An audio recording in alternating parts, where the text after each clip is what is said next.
अस्सलाम वालेकुम दोस्तों, मैं हूं हकीम जा शाहीन। वेलकम करता हूं आपको अपने चैनल पर। उम्मीद करता हूं आप लोग खैरियत से होंगे।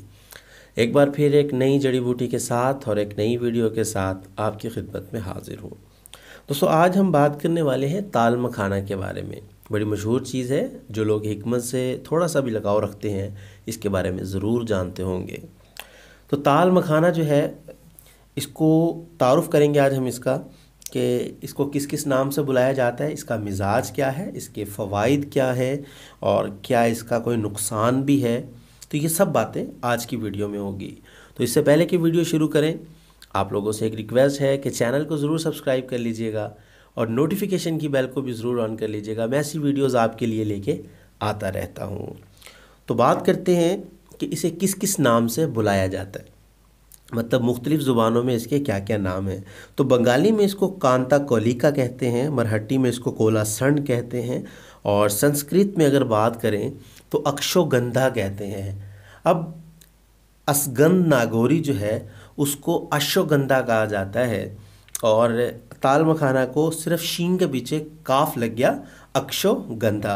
अब अगर कहीं किसी नुस्खा में अक्षोगंधा लिखा होगा तो हम ताल मखाना लेंगे, अगर अश्वगंधा लिखा होगा तो हम वहाँ पे असगंधा गोरी का इस्तेमाल करेंगे।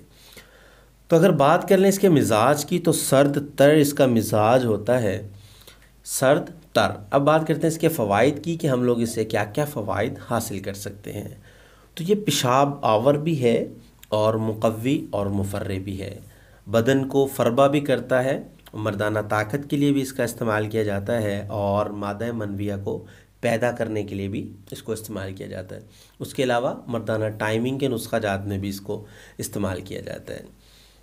अकेला भी इसको इस्तेमाल किया जा सकता है।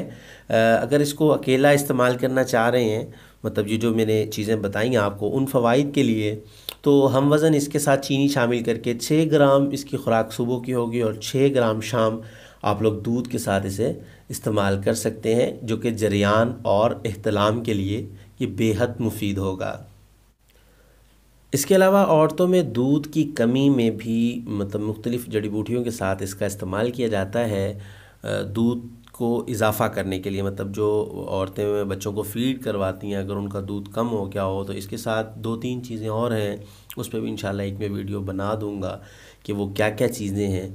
तो वो भी इस्तेमाल किया जाता है, मतलब दूध को बढ़ाने के लिए। अब हमने इससे जो फ़वाइद हासिल किए हैं न, मतलब जो इसके मेन फ़वाइद हैं वो 3-4 ही हैं। मतलब ये मुमसिक हो गया मर्दाना टाइमिंग के लिए, मुग़ल्लज़ मनी हो गया और मनी और पैदा करता, मनी को पैदा भी करता है और गाढ़ा भी करता है। उसके अलावा बदन को फरबा करता है। अब हमने जहाँ इसके इतने फ़वाइद की बात कर ली, तो अगर हम अब इसके नुकसान के बारे में बात करें कि ये कहाँ मुज़र है, तो कोई इसका ज़्यादा ख़तरनाक मसला नहीं है। ये सिर्फ़ गैस पैदा करता है और देर से हज़म होता है, मतलब देर से हज़म होने वाली चीज़ है। अब बात करें इसका मुसले क्या होगा, कि किस चीज़ के साथ इसको इस्तेमाल किया जाए तो इसका ये हम मुज़र असरात से इसके बच सकते हैं। तो चीनी, कंद सफ़ेद, शहद और दूध, अगर इन चीज़ों के साथ इसको इस्तेमाल किया जाएगा तो हम इसके मुज़र असरात से बच सकते हैं। अब बात कर लें इसके बदल की, कि अगर आपको ताल मखाना नहीं मिल रहा तो आप इसकी जगह पे क्या इस्तेमाल कर सकते हैं। तो इसका बदल 3 चीज़ें हैं, सालब मिस्री, सतावर और तोदरी सुर्ख। अब सालब मिस्री पर भी मेरी एक वीडियो मौजूद है, सतावर पर भी मेरी वीडियो मौजूद है, आप लोग देख सकते हैं। तोदरी पर मौजूद नहीं है, इंशाल्लाह उस पर भी कभी ना कभी वीडियो ज़रूर बन जाएगी। अब बात कर लेते हैं इसकी मिक़दार ख़ुराक की, कि इसकी मिक़दार ख़ुराक क्या है। तो 5 ग्राम से 7 ग्राम तक इसकी मिक़दार ख़ुराक है। तो उम्मीद करता हूँ आज की वीडियो भी आपको पसंद आई होगी। अगर पसंद आए तो लाइक भी कर दीजिएगा, शेयर भी कर दीजिएगा। तो आज के लिए इतना ही था, मिलते हैं किसी अगली वीडियो में। हकीम जा शाहिद को इजाज़त दीजिए। अल्लाह हाफिज़।